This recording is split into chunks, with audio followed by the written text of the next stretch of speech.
Hey guys, welcome or welcome back to Budget with a July Dreamer. My name is Miranda, and in today's video I'll be sharing my April 2022 sinking funds update.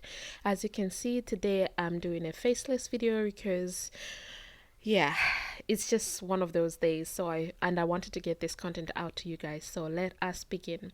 As you can see on the screen right now, this is where I track my savings and my sinking funds. So first, starting off with my short-term savings. So this is my emergency fund, my home fund, and my rental emergency fund.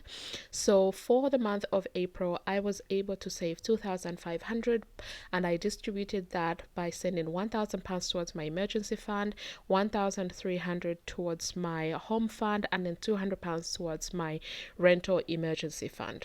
When it comes to spending, I was only able to spend from my rental emergency fund. This is for the costs that I am paying for my new rental property, additional costs that have come up.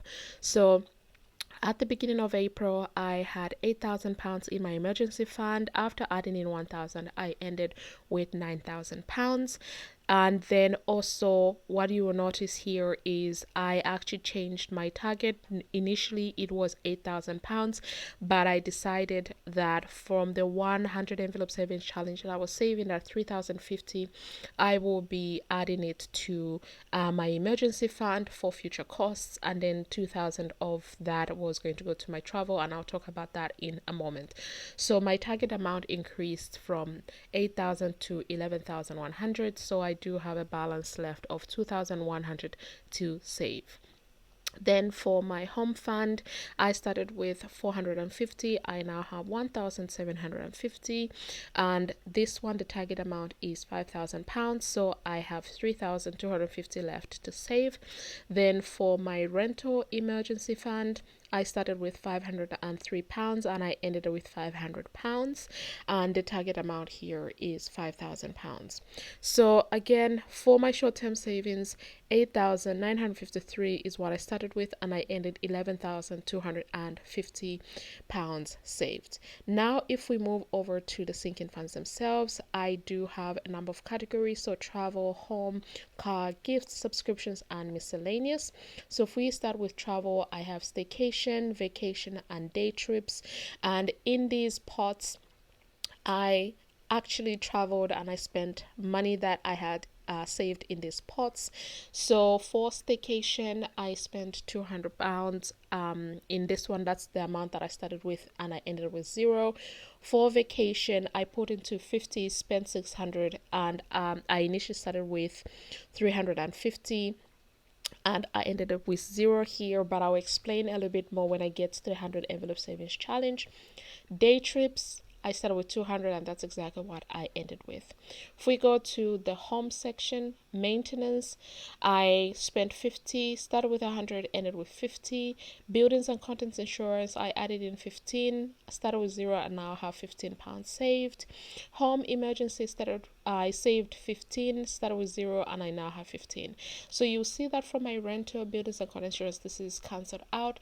This is purely because I won't be tracking that in this sinking funds. This will be for my personal life and not anything to do with my business. And rental, business and content, buildings and content insurance is part of my passive and side hassles that I do on the side, so I won't be tracking this anymore. Then I've added in a new item, which is water, because I've changed the frequency of how often I pay from monthly to 6 monthly. So I added in £45 in this new sinking fund. I didn't have anything in there, now I have £45. So that is the changes for the home section. For the car, I have insurance, maintenance, annual check, tax, and MOT. So in these ones, I didn't put anything in this, and I have the £1,000 saved in this sinking fund. So if we then move up to gifts here, I've decided to get rid of the Christmas one, and I'll explain in a second. That leaves me with birthdays and festive holidays. And for birthdays, I had 3 birthdays in the month of April, and I spent £77.10 in those. That leaves me with £200 in birthday and festive holidays. Subscriptions, so if you watched my April 2022 budget recap, you know that for Disney, it was coming up due in the month of April, I wasn't planning to send anything, but I needed to add £9.60 here because I had initially saved £70, but the total cost ended up being £79.60.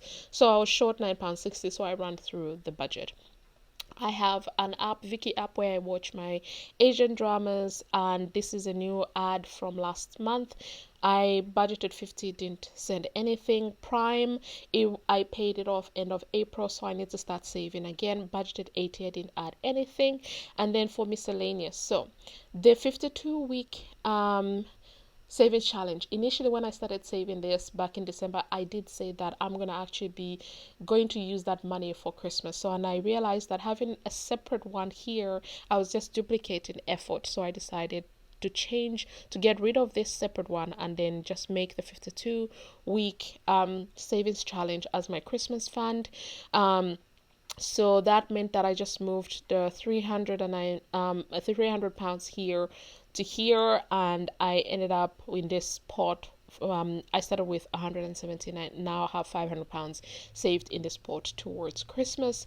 Then with the 100 envelope savings challenge, this one I had initially started the month with 1,001 pounds and 9 pence, and my goal was to make sure that by the end of April I had saved 2,000 pounds, which I ended up doing by adding in 999 and 18 pence.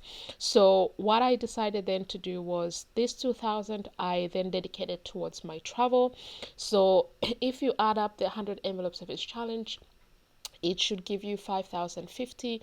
I decided to split that money. 3,050 is going to go to my emergency fund, and 2,000 went to my travel, and that's exactly what I did.